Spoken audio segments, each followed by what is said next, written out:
ए 40 degree खरारे निआ पाखरे बसी रोषे करवाटा किसी कम बड़ कथा नुहे। आ जो दिन नॉनभेज बार पड़गला नॉनभेज घर होदिन तो कथा सरीला एपट सेपट हो कम सारू सारू 3टा कि 4टा माँ मानकर दुख कहले न सरे। किंतु मु मो खाଇବା स्टाइलटा देखौची कौन तो कौर बेला सब खाती कि मो खाଇବା स्टाइलटा देखौची। फास्ट भात रहा सब गरम गरम रही थंडा टोटाली होनी आईस मान हो लेंबू आ पिज टे रही लेंबू को टे अल्प चिपुड़ी दबा चिपुड़ी देकी भात को टे गोल दबा जेहेतु कहली गरम गरम सब थी तेणु मुझे चामुचे काढ़ी नौ गोटे आलू को कहीं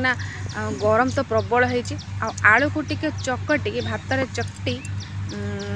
गोटे बाइट नबा माने किए कोहड़ा तरकारी टेस्ट करे किंतु मु करे